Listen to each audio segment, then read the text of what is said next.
بسم الله الرحمن الرحيم.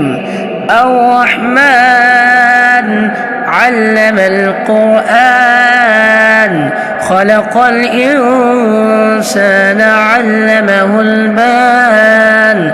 الشمس والقمر بحسبان والنجم والشجر يسجدان والسماء رفعها ووضع الميزان ألا تطغوا في الميزان وأقيموا الوزن بالقسط ولا تخسروا الميزان.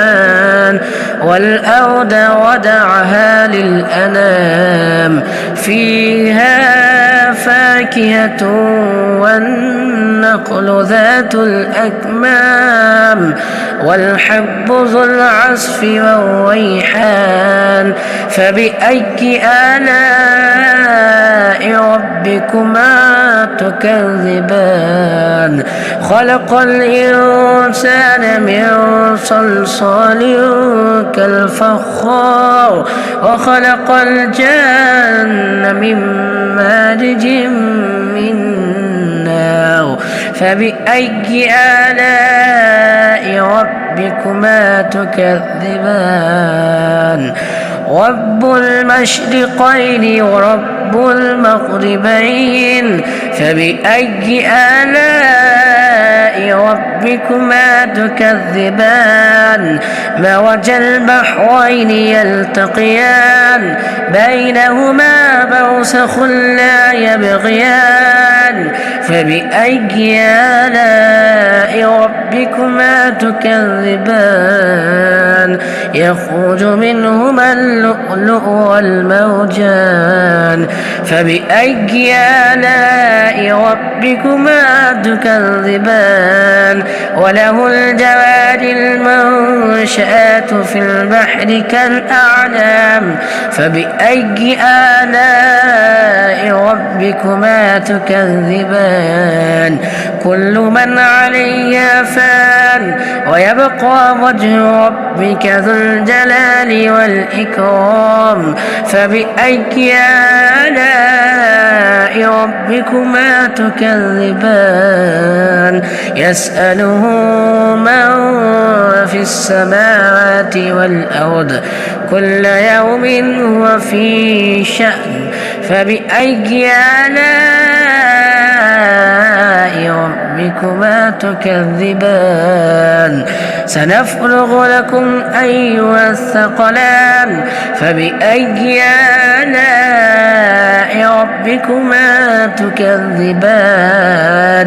يا معشر الجن والإنس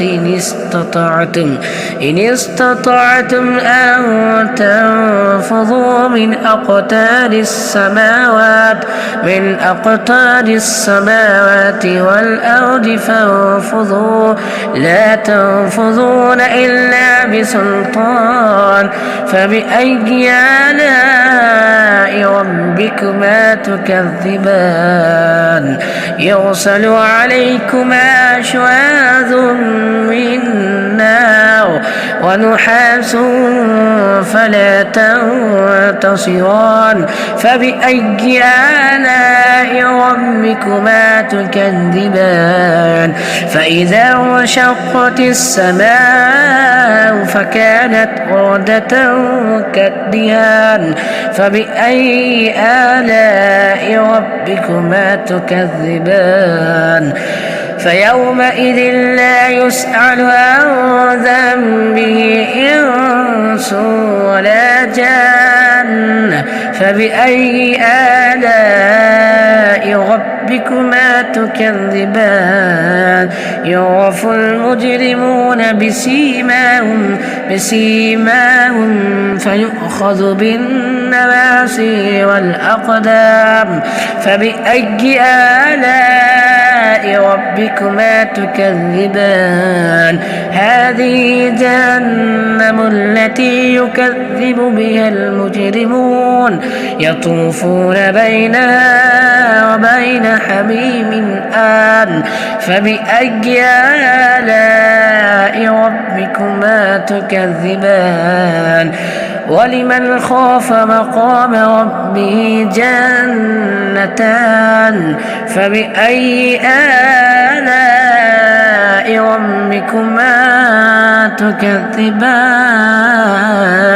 ذواتا أفنان فبأي آلاء ربكما تكذبان فيما عينان تجريان فبأي آلاء ربكما تكذبان فيما من كل فاكهة زوجان فبأي آلاء ربكما تكذبان متكئين على فرش بطائنها من استبرق وجنى الجنتين دان فبأي آلاء ربكما تكذبان فيهن قاصرات الطرف لم